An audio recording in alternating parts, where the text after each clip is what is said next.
Friends, good evening. Welcome back to my channel Rupa মালাকা ব্লগে তোমাদের স্বাগতম। খুব খুব ভালোবাসা। আজকে শনিবার, নতুন একটা ব্লগ নিয়ে চলে এসেছি। সারাদিন কী করছি না করছি দেখতে থাকো, আমার সাথে থাকো। আজকে সন্ধ্যেবার থেকে ভিডিওটা কন্টিনিউ শুরু করলাম, সারাদিন কিছু শেয়ার করতে পারিনি। দেখতে থাকো। আমি এখন সাজুগুজু করে মেলা যাচ্ছি, চলো আমার সাথে থাকো, দেখতে থাকো। ননদের বাড়ি যাবো, তারপর ওখান থেকে মেলায় যাবো। এই দেখো আমি রেডি হয়ে গেছি, দাদাভাই এলেই এবার বেরিয়ে যাব। দাদাভাইয়ের জন্য অপেক্ষা করছি, দাদাভাই এসে রেডি হোক। দাদাভাই চলে এসছে, এবার রেডি হয়ে আমি বেরিয়ে গেছি। দেখো একটা শিব মন্দির, কত সুন্দর। একটু ভিডিও করলাম, আর এই যে পেট্রোল পাম্পে চলে এলাম পেট্রোল ভরতে। পেট্রোল যদি না ভরি করে গাড়ি চলবে বলো। আর এই যে সেই রেস্টুরেন্ট দেখো কত সুন্দর, সরি রেস্টুরেন্ট একটা ফ্ল্যাট, ভুলে গেছিলাম, ফ্ল্যাটটা কত সুন্দর। আর আমার ননদের বাড়ি যাওয়ার রাস্তাতে এত সুন্দর সুন্দর ভিউগুলো পড়ে না, মানে খুব ভাল লাগে। আজকে আমি অন্য রাস্তা দিয়ে যাচ্ছি, কারণ এই মেলাতে প্রচণ্ড পরিমাণে ভিড় হয়, ওই রাস্তায় গাড়ির জাম।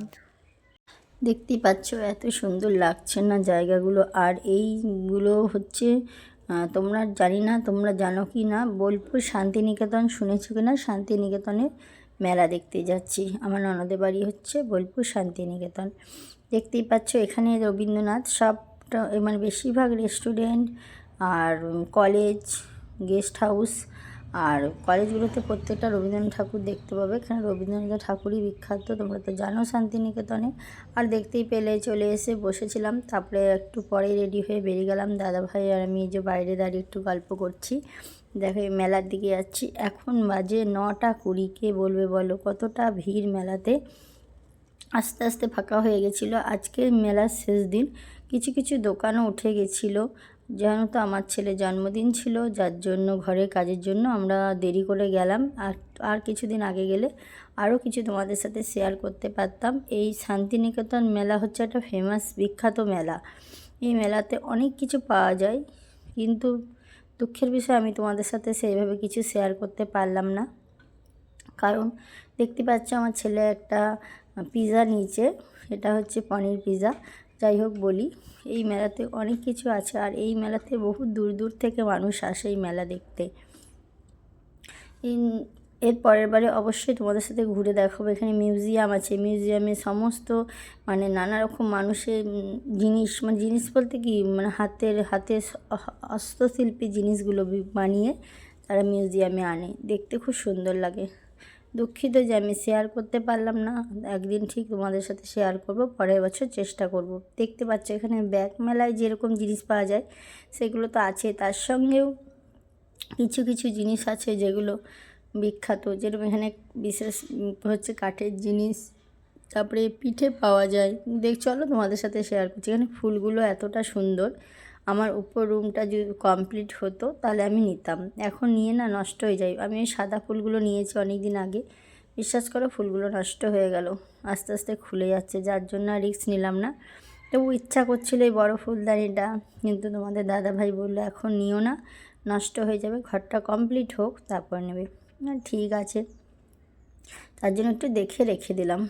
মানে নেওয়ার ইচ্ছা তো খুব, ফুল প্রেমিক আমি, ফুল ভক্ত আমি, ফুল দেখলে না নিয়ে থাকতেই পারি না। তো দাদাভাই বললো নিও না, কারণ এখন ঘরটা পুরো কমপ্লিট না হওয়া অবধি নিলে নষ্ট হয়ে যাবে, তার জন্য আর নিলাম না। আর এই দেখো চারিদিকটা ঘুরে দেখাচ্ছি।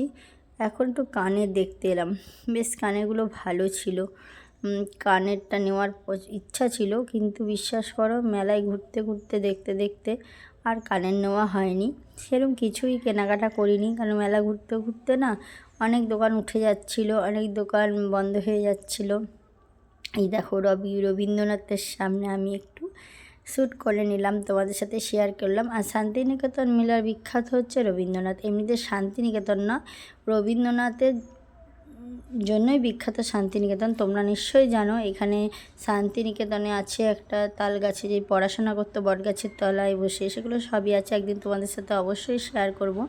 আর দেখো এখানে দোলনা, খুব সুন্দর সুন্দর নাগরদোলা এসেছিলো, অনেক ইউনিক ইউনিক, যেগুলো সব জায়গায় দেখা যায় না। কিন্তু শান্তিনিকেতন মেলায় সমস্ত অনেক কিছু আরও আছে, যেগুলো আমি অতটা পৌঁছাতে পারিনি। বহুত এরিয়া নিয়ে নাগরদোলা বসেছিল, অতটা যেতে পারিনি, কারণ অনেক রাত করে মেলা গেছি, দেরি হয়ে যাবে। আর এখানে দেখো কত সুন্দর ভাটিতে চা করে দিয়ে, এরকম করে ফুটতে দিয়ে রাখে, দেখতে বেশ সুন্দর লাগে। এটা কিন্তু ভাটিতে চা হচ্ছিল, ভাটি বলতে হাঁড়িতে, বড় মাটির হাঁড়িতে চা হচ্ছিল। আর এখানে আমার ছেলে একটু আলু কি বলে, পটেটো চিপস নাকি যাই হোক, ওইটা খাবে, তার জন্য দাঁড়িয়ে আছে। উনি ওই যে বানাচ্ছে। আমার ছেলে না এইসব খেতে খুব ভালোবাসে, জানি এগুলো ভালো না, কিন্তু আমার ছেলে বাড়িতে এরকম হয়তো পায় না। আর ফাস্টফুডটা এমনি পছন্দ করে, ইগনোর করাটাও অতিরিক্ত প্রয়োজন দরকার, কারণ এতটা ভালো না। দেখো বিয়েগুলো কীরকমভাবে ঘুরছে দেখেছো। তারপরে চলে এলাম একটা দোকানে, আমি ভাবছিলাম তেলের এই পাত্রগুলো নেব, একটা তেলের মুখ ভালো নেই, লাগছে না, যার জন্য আমি আর নিইনি। অনলাইনে এর আগে নিয়েছিলাম, সেম অবস্থা, যার জন্য রিস্ক নিয়ে আর নিলাম না, কিচ্ছু নিইনি জানো তো। মেলাটা যে ঘুরেছি, নেব করে আর নেওয়াই হয়নি। আর থাক, আরও তো মেলা আসছে, মেলার তো আর অভাব নাই। আর এখানে দেখো ক্লিপগুলো, এইসব তো মেলায় থাকবে, কিচ্ছু নিইনি। ছোট্ট একটা ব্যাগ নিয়েছি, আর আমার ছেলে একটা কার্ড নিয়েছে, সেই জন্য এবারে তোমাদের সাথে শেয়ার করিনি, কেন কিছুই নেওয়া হয়নি। আর এত ধুলো না, যে প্রত্যেকটা জিনিসে ধুলো ভরে গেছে, দেখতে ভালো লাগছে না, যার জন্য আমার ননদ বলল, বৌদি দরকার নেই, অন্য মেলা থেকে নেবে। আর কানেরগুলো ছিল, খারাপ ছিল না, কিন্তু আমাদের এখানে যে মেলা ছিল সেরকম অত সুন্দর ছিল না। তারপর দেখো কী সুন্দর বেতের জিনিস বিক্রি করছে এখানে, সেই চট বস্তার দিয়ে বানানো, বেত দিয়ে বানানো, বেশ সুন্দর সুন্দর জিনিস বিক্রি করছে। কিচ্ছু নিইনি, তোমাদের সাথে একটু শেয়ার করার জন্য ক্যামেরাটা শ্যুট করে দেখাচ্ছি। আর আমার নন্দা জামাই বলছে, বৌদি এটা নেবে? আমি বলছি না না, এগুলো নেব না। এইখান থেকে একটা ছোট্ট ব্যাগ নিয়েছি, খুব সুন্দর লাগছিল। আর এখানে কুশান কভারগুলো কতটা সুন্দর। যাই হোক ঘুরে ঘুরে দেখেছি। আর ওই লাল সাদা প্লেটগুলো নেওয়ার ইচ্ছা ছিল, ভাঙা মেলা, কিন্তু দাম যেন 6টা প্লেট 700 টাকা। আমার দরকার নেই, আমি এমনিতে আমার প্রচুর প্লেট আছে, ডিনার সেট আছে, যার জন্য নিলাম না। দেখলাম পরে আবার অন্য মেলাতে নেব, কারণ শান্তিনিকেতন মেলাতে জিনিসের দাম একটু বেশি হয়, কারণ বহু দূর দূর থেকে লোক আসে, যার জন্য। আর এদের না দাম নিলে হবে না, কারণ সময় খুব কম ছিল, 6 দিন না 5 দিনের মেলা, আর এত বড় মেলা, তার তো ওদের একটু কিছু তো দরকার না, তার জন্য একটু জিনিসের দাম বেশিই ছিল। যাই হোক, দাম যেরকম জিনিসও ভালো ছিল। আর দেখো এই দোকানে কত সুন্দর জিনিসগুলো ছিল। তারপরে এখানে এলাম, একটা কার্পেট নেব, কার্পেটটা বেশ পছন্দ হয়েছিল। দুঃখের বিষয় কার্পেটটা আকাশিটা আমার বেশি পছন্দ, দুঃখের বিষয় আকাশিটাই খুদ বেরিয়ে গেছে, আর সেরকম ভালো লাগলো না, যার জন্য কিন্তু আমি আর নিলাম না। এই আকাশিটা আমার প্রচণ্ড পছন্দ হয়েছিল উপর রুমের জন্য, যখন খুদ হয়েছে আমার, দেখো দেখতেই পাচ্ছ দেখালো খুদটা, ঠিক আছে, পরে আবার ঠিক হবে আমাদের, আবার যখন অন্য মেলাতে যাব অবশ্যই নেব। তারপরে দেখো শান্তিনিকেতনে বিখ্যাত হচ্ছে শালপটি, এখানে শাল মানে উলের সমস্ত শীতের জিনিস এখানে বেশি বিক্রি হয়, বলো না, বিখ্যাত হচ্ছে শীতের জিনিস, কাঠের জিনিস, তারপর পিঠে, এই সবই। আর আদার্স মেলা জিনিস, চুড়ি কানের মালা, সে তো সব দোকানেই, সব মেলাতেই হয়, বিক্রি হয়। এখানে এই যে একটা না হাত মোজা কিনছে তোমাদের দাদা ভাই, সে তো সকালবেলা বেরোবে।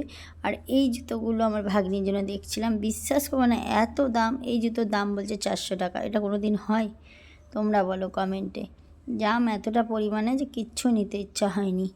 এই যে শান্তিনিকেতনে যে ব্যাগগুলো হয়, সেই লেদার না কি বলে, যাই হোক, সেগুলো এত দাম, দোকান থেকে নেবো বলে নিইনি। এখন একটু মোগলাই খেয়ে নিলাম, যেহেতু অনেক রাত হয়ে গেছে, খিদে পেয়ে গেছে। মোগলাই খাওয়ার পর দাদাভাইয়ের বায়না পিঠে খাবো, আমার ছেলে আর দাদাভাই এরা সবাই খেয়েছে, আমি আমার ননদরা খাইনি, আমার ভাগ্নিও খায়নি। এটা দেখো একটা ভাপা পিঠে বলে, এরকম হাঁড়ির মধ্যে দিয়ে এরকম করে ভাপাতে দিয়ে তারপরে এই যে মেলা থেকে বেরিয়ে গেলাম, দেখো কাঠের জিনিস বিক্রি হচ্ছে। ঠিক আছে, মেলা থেকে বেরিয়ে তোমাদের সামনে আর আসতে পারিনি, সকালবেলা বাড়িতে রওনা হচ্ছি, তখন আবার তোমাদের সামনে এলাম। ঠিক আছে, টাটা বাই বাই। যদি তোমাদের ভিডিওটা ভালো লাগে অবশ্যই লাইক করো, কমেন্ট করো, টাটা।